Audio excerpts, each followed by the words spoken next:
This is a horror podcast, and as a result, you may find the content too disturbing. If so, just turn it off. It's cool, we won't be offended. We'll see you next week.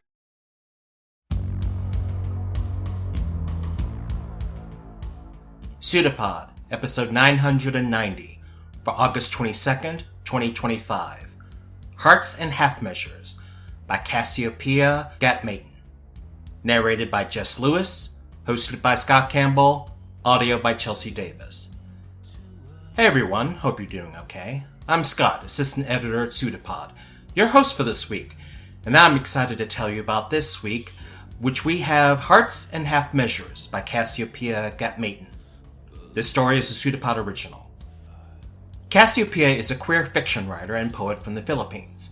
Their work has appeared in or forthcoming from Uncharted Magazine, the Mekong Review, Death in the Mouth, and elsewhere. Their works engage with hauntings and the haunted, folklore and history, the gothic and the grotesque, and the anti-colonial. When not writing, they can be found tending to their garden full of tropical orchids. Find them on X, at Laguna Bay Fables.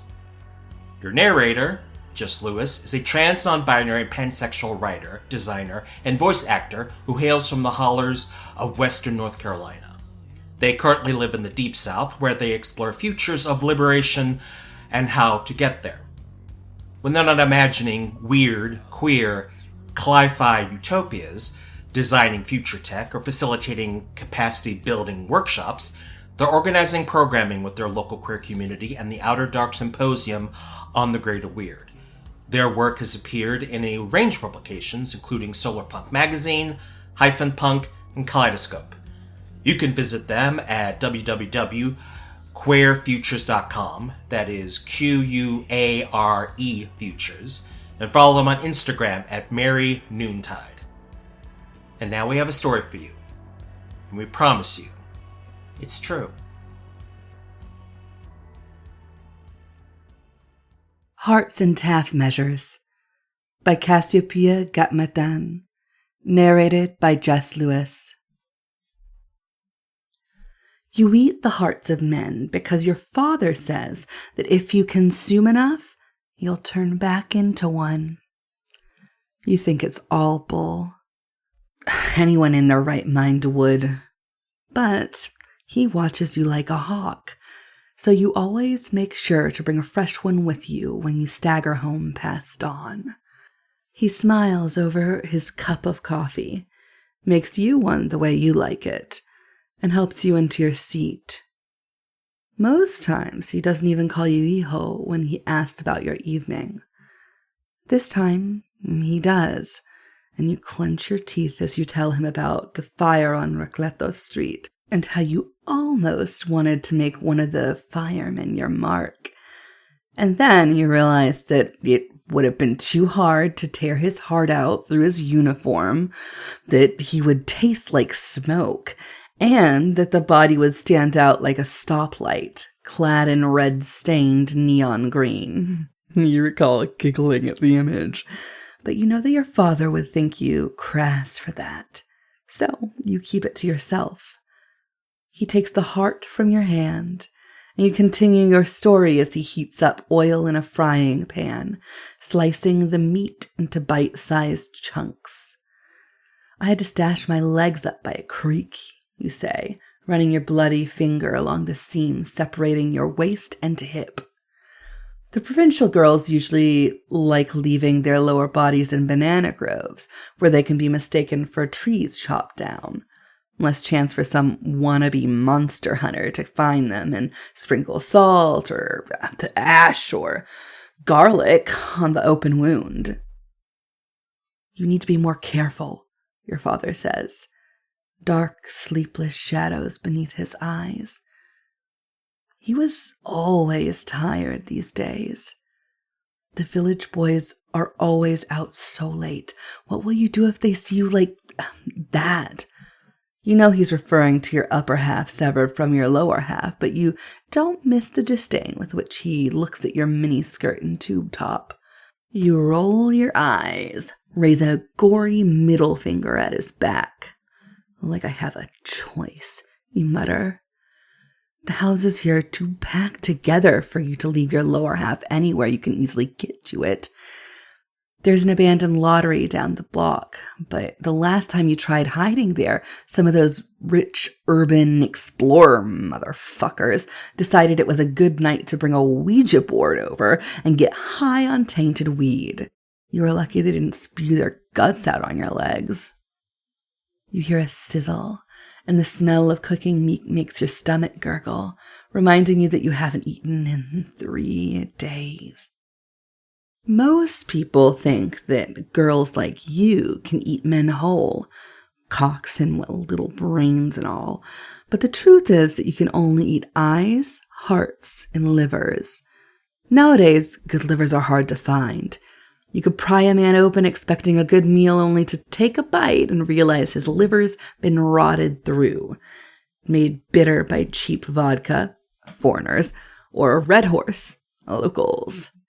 Eyes are somewhat more manageable, although you hate the feeling of prying them loose and hate the slurp of the optic nerve as it goes past your lips.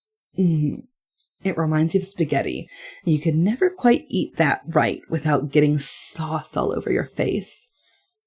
You arrived home a bit later than usual, your father says, and you hate the accusation in his words, as though you didn't spend the entire night hunting for a heart to bring back to him.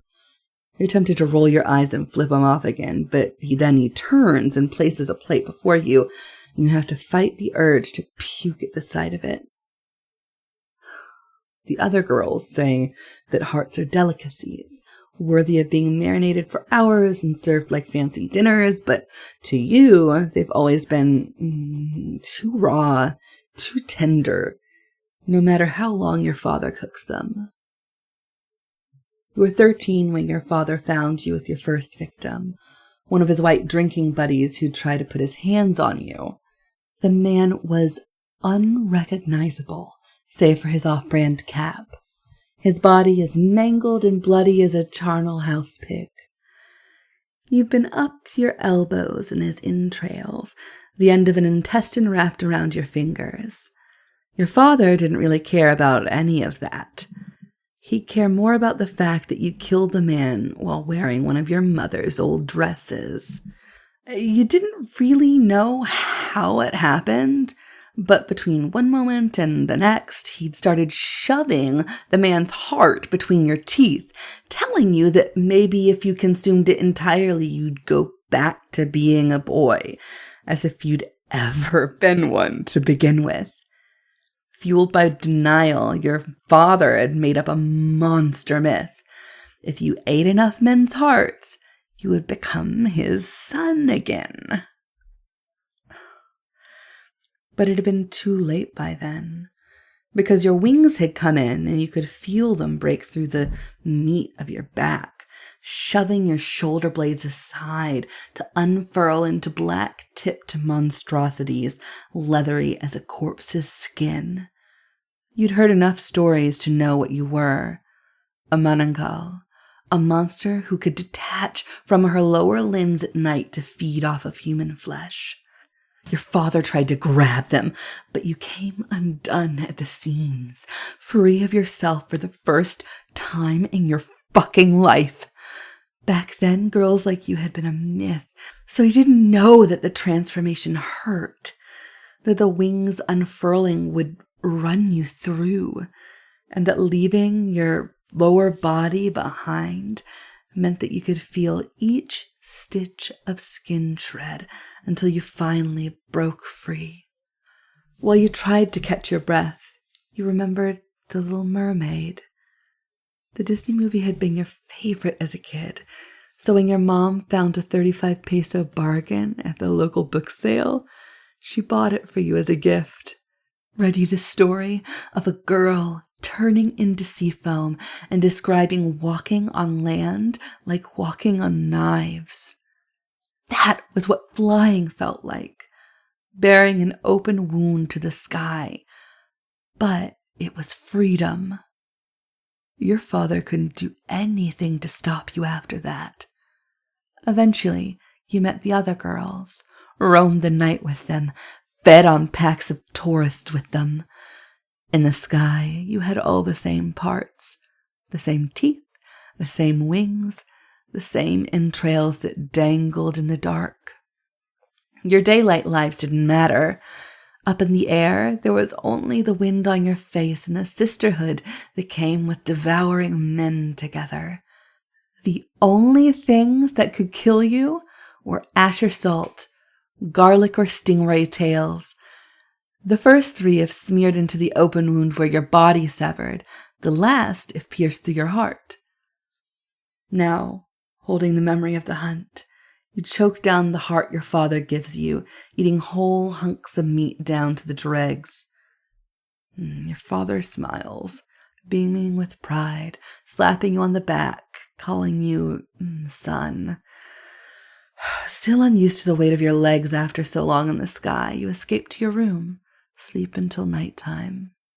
You let him hold on to his fantasy. It's the only way you can fly.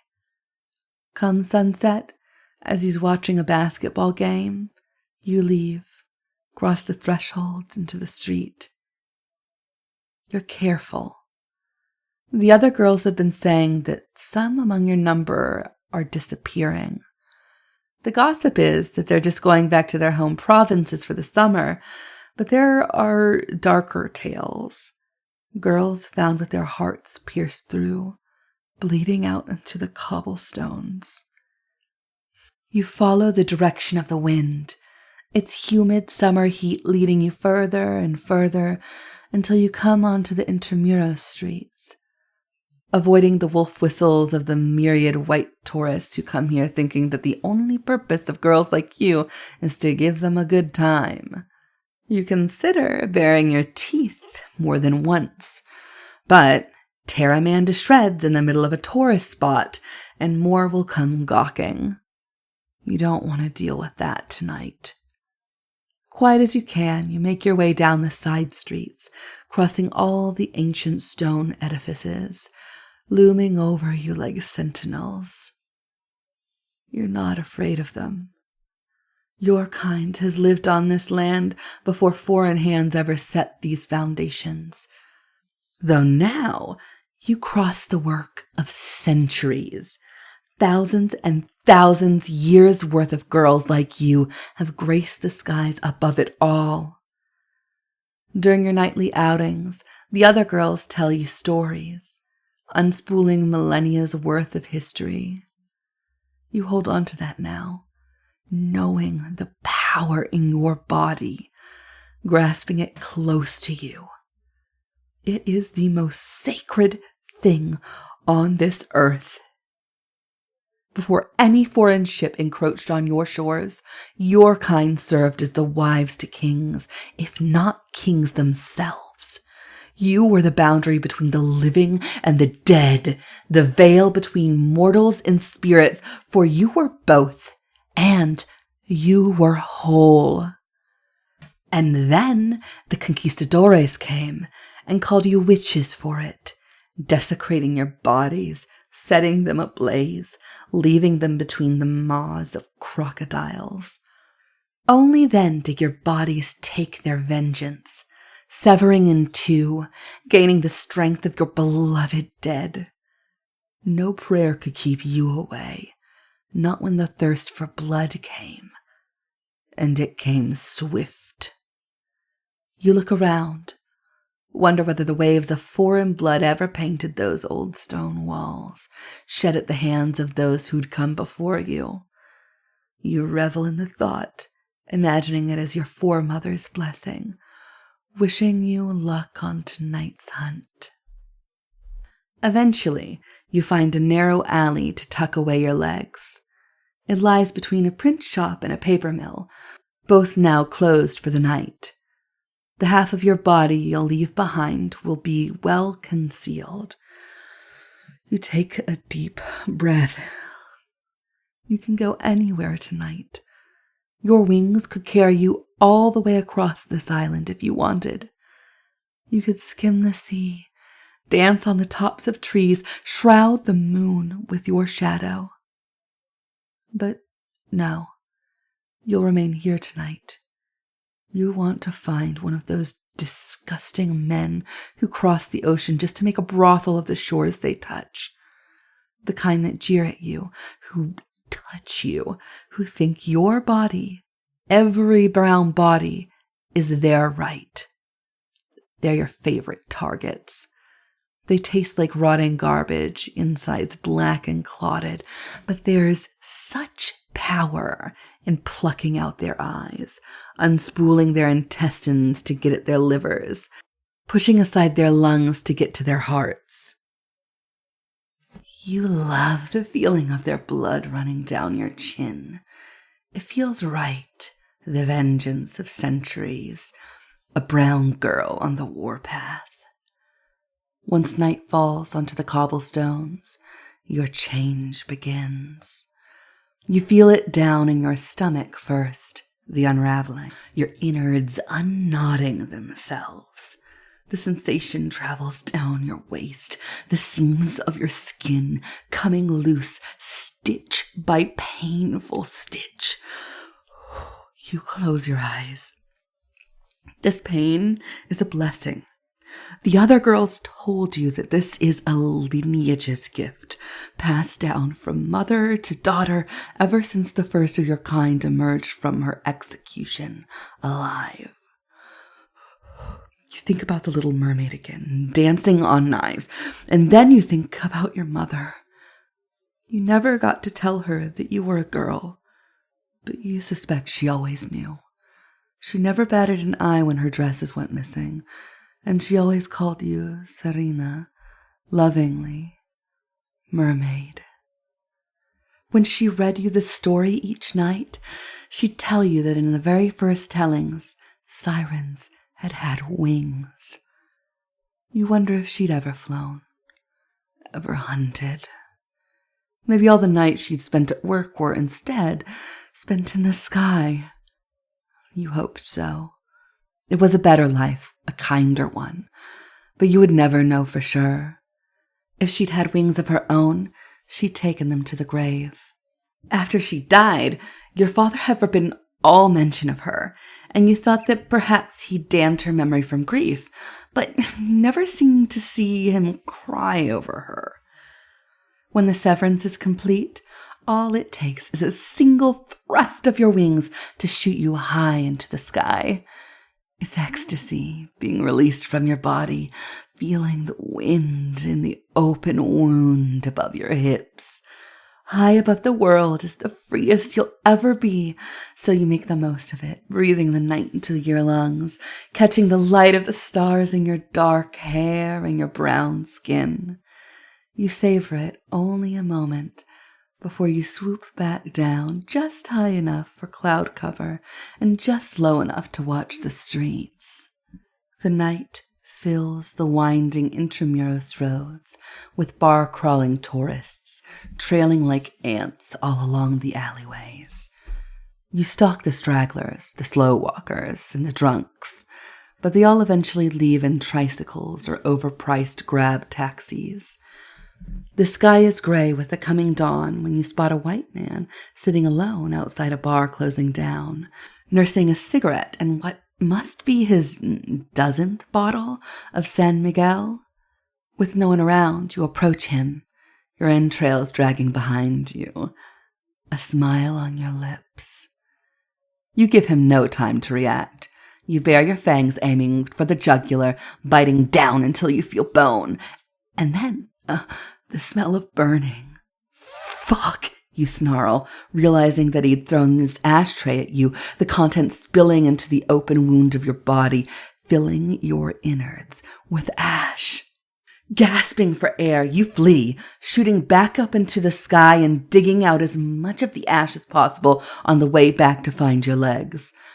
You're able to reattach yourself to your lower half, but it isn't exact. There's a gnash going through the circumference of your waist, its depth uneven.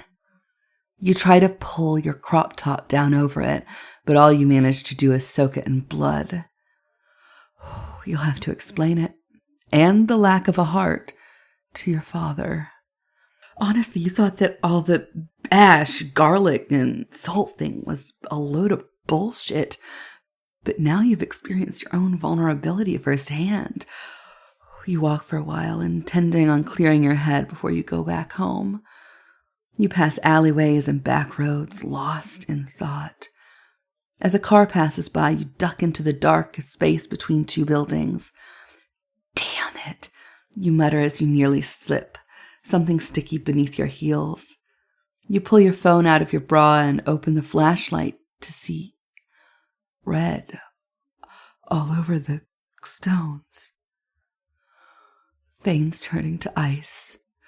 You trail the blood back to the source.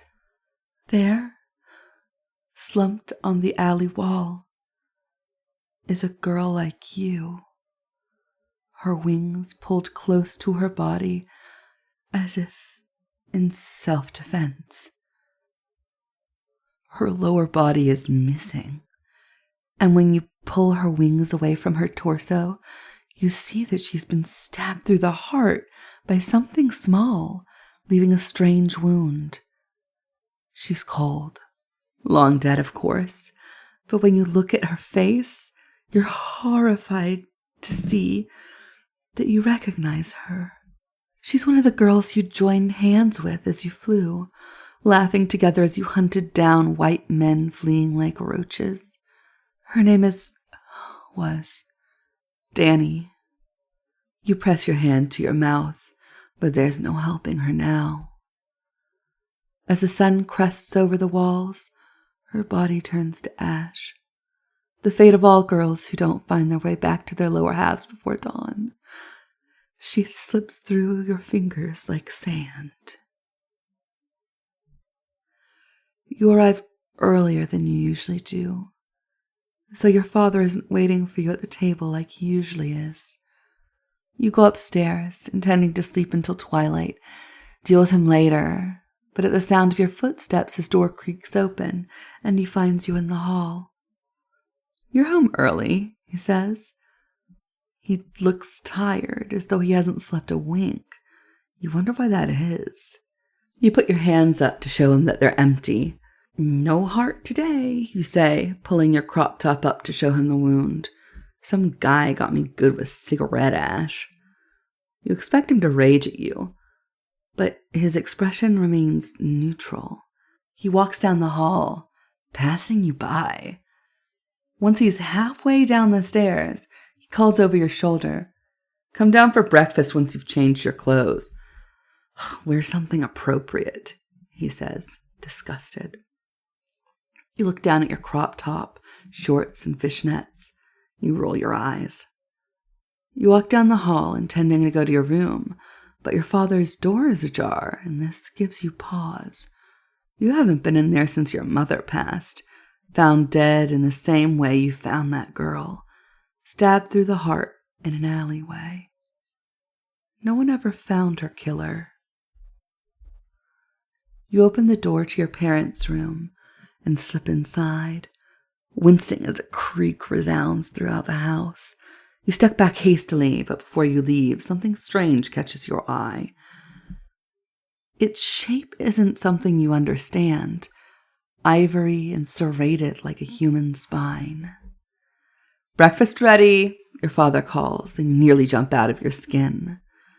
Hastily you leave the room, changing out of your outside clothes and into a basketball jersey and shorts, something that would mollify your father. You make your way downstairs. The image of that strange object burned in your mind. It wasn't your fault that you had no way of knowing what on earth a stingray tail looked like. The next night, you meet up with the other girls. Danny's absence an open wound among your ranks. You tell them what you saw, and they respond with their own stories of dead girls, hearts pierced through in the night while they were transformed, their bodies left to turn to ash come dawn.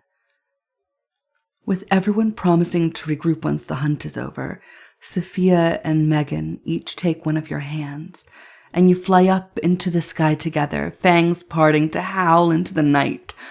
This is your tribute. This is your grief. That night, your hunt is as bountiful as it is vicious. Blood and bile run down your chin as you feast on more livers than you have ever consumed in a single evening, leaving carnage in your wake. The night comes to life with yours and your sister's monstrous song. As you take back to the sky the iron tang of blood on your tongue, you feel pure euphoria racing through your veins. This is bliss, the sky, the kill. Only, as you close in on your designating meeting place, that bliss turns to ice. There are two bodies, still, unmoving. One is colder than the other. Sophia, with her mouth wide open, fangs bared and stained with her assailant's blood as though she fought to the last, is still warm, as though you just missed hers and Megan's killer. No man alive could take two of you at once, so you reckoned that Megan had died first, and her cries had summoned Sophia, who'd found herself face to face with the killer. Breathing hard, you find that the murder weapon is still embedded in her chest, and with growing dread, you realize that you've seen it before. Ivory and serrated, like a human spine. The object lying on your father's bed. You begin to scream, summoning your remaining sisters, and each one drawn to your cries like a moth to the fire's light. The night is once again filled with your keening, though this time, instead of vengeance and freedom, it signals grief. One of the girls pulls the weapon from Sophia's chest. A stingray's tail, she tells you. You test the weight of it in your hand. So light, despite carrying the weight of the lives it has taken. You could be wrong. There would be no going back once you acknowledge the truth. The reason for all his tired sighs and sleepless nights standing right in front of you. Your father was a hunter himself. A good one, it seemed, able to stalk and ambush your sisters without the rest of you catching sight of him. You dry your tears. At least now your rage has found its focus. Up in the dark sky, the stars still hang bright. The night is young. You still have time. Gritting your teeth, you follow the bloody footsteps around the bodies. You know all too well where they lead. Your body is whole again when you enter through the door. You deposit 3 hearts on the dining table, like an obedient child. Your father is already there, bandaging several deep gashes all along his arm. Teeth marks. Sophia's death throes.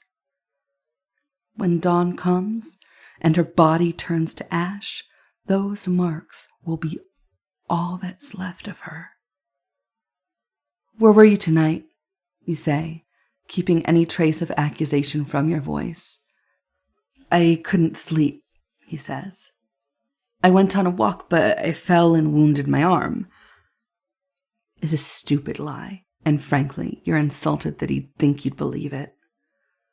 Go and change your clothes, he says. I'll cook breakfast. Obediently, you go upstairs, muffling the sound of your footsteps. Instead of entering your room, you go into his. There has to be more proof. There has to be a clue as to the reason why. Hanging behind the door is a wreath of garlic bulbs, and though you're safe from them as long as you have your lower half, you still recoil. On a console table in front of the bed is a decorative mount for a weapon, but it lies empty. The stingray tail knife, left behind at the scene. As the house fills with the aroma of cooking hearts, You continue to dig through your father's things, finding jars of ash and salt among the clutter of his desk. In a drawer, you find something that gives you pause. Your old copy of The Little Mermaid. Except the first page has been ripped out, the one that read, "To my little Serena, love, Mama." Your vision goes crimson. You see only blood. After the murder of your sisters, you can't take another slight. To defile the memory of your mother, the very last thing you have of her, wakes a vengeance in your soul so all-consuming that you know it doesn't wholly belong to you. This is the vengeance of your foremothers, the very same ones that rose from the ashes passed down to you. You turn around when you hear the door creak open. You hadn't closed it behind you. When you're face to face with your father, you ask him only one word. Why? I did what I had to do to save you. Their kind made you what you are. They took you from me, he says, advancing towards you. All I wanted was my son back. You never had a son.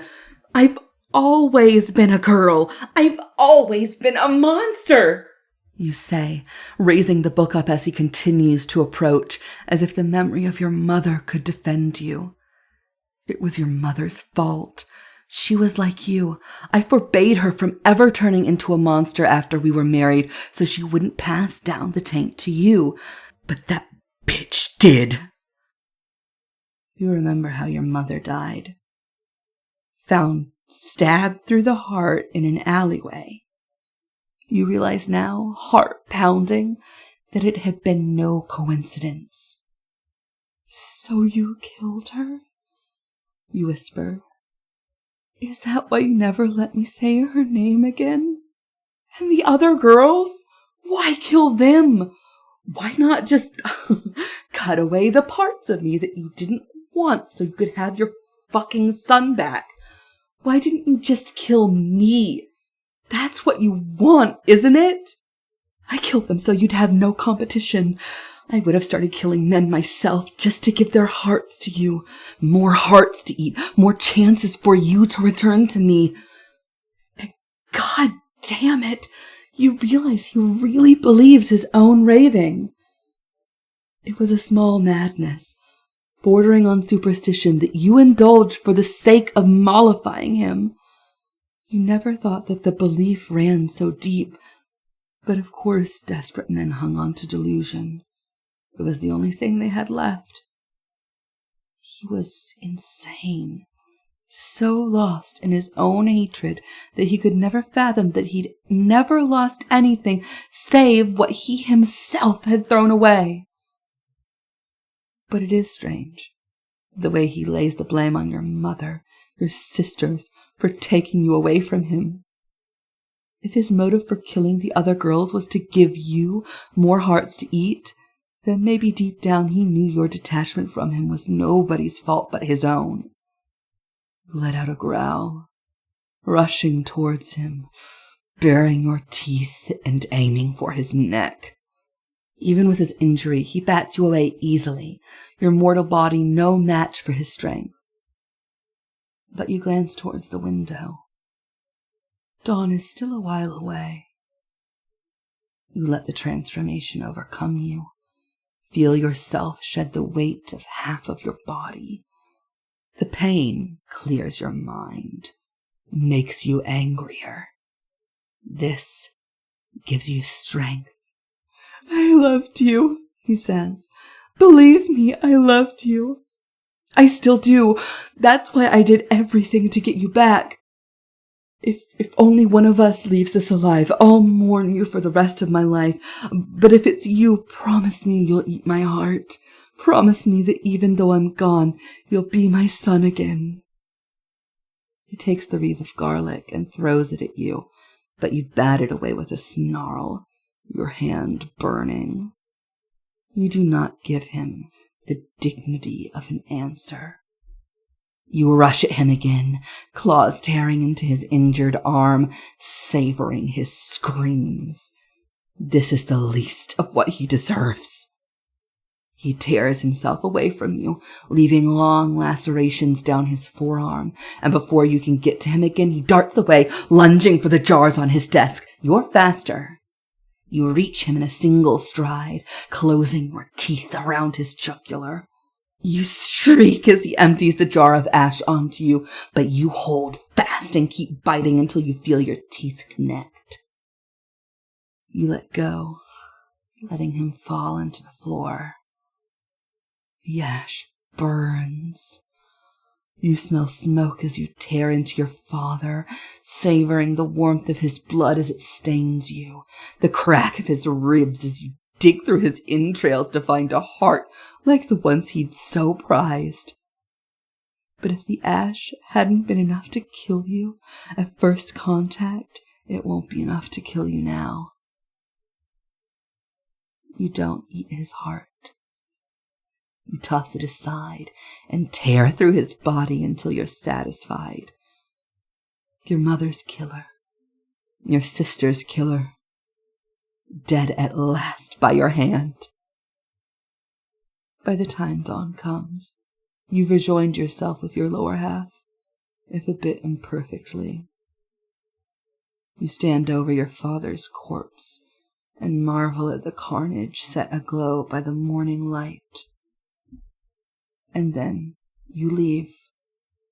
You step out the door and into the empty street, letting him rot along with the hearts he thought would make you come back to him.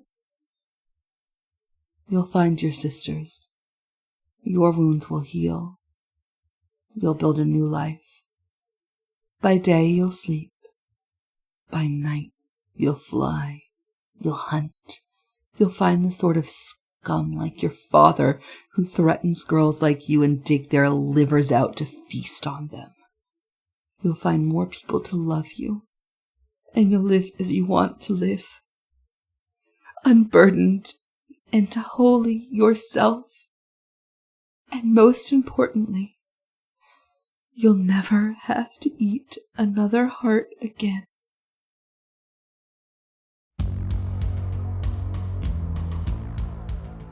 Well done. You survived another story. What did you think of Hearts and Half Measures by Cassiopeia Gatmaiden? If you are a Patreon subscriber, we encourage you to head over to our Discord channel and tell us. It's hard to let go, especially in horror. Being dead doesn't mean being gone. You got pet cemeteries, vampire curses, and zombie viruses. You have people willing to let go of their loved ones even when dead is better. People still see their loved ones even when they are obviously monsters. That's what we have in this story. The father is unwilling to see that his daughter has changed into a monster. Not the obvious monster with the claws and the wing who kills and eats men. No. It's that they're no longer a man. That is his idea of a true monster. It turns out capitalism isn't the real evil. This time it's patriarchy. Great. The father can't let go of the idea of his son. That so-called fatherly love turning him into a monster, or maybe just reeling the monster he already was. Now the daughter is also having a hard time letting go. She's still a teenager and he is still her dad. Sure, he's making her eat cooked hearts to try to detransition her, but she has a place to sleep and rents are ridiculous these days. Home is sort of a refuge. But she isn't as lost in delusion as her father.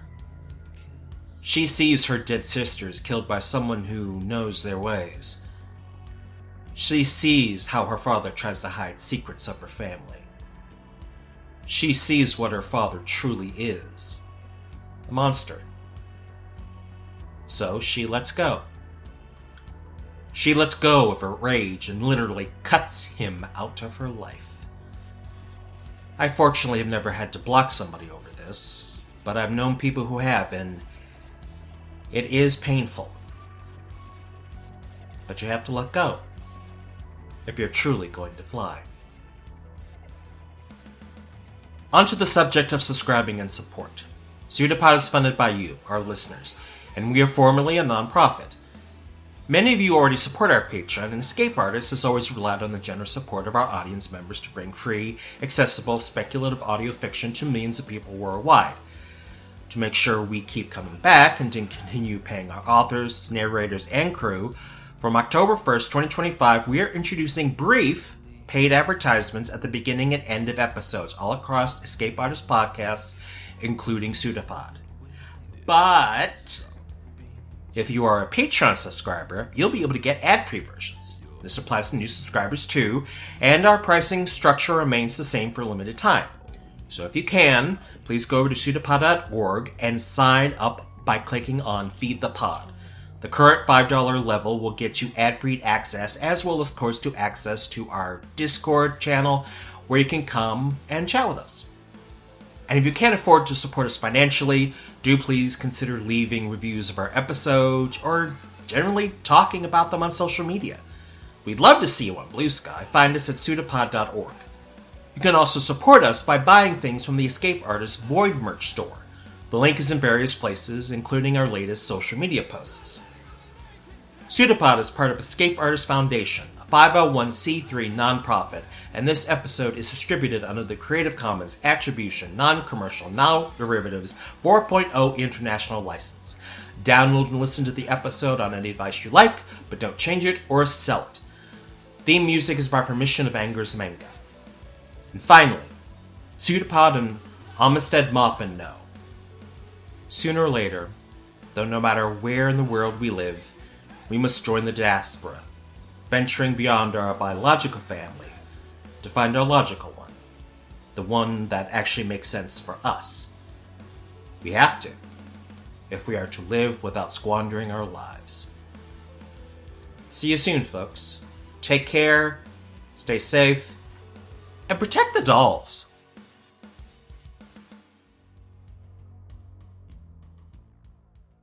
An arm appeared from nowhere on the shape, seemingly projected like the pseudopod of a protozoan. It's a pseudopod. It's a big foot. It's all about podcasts these days.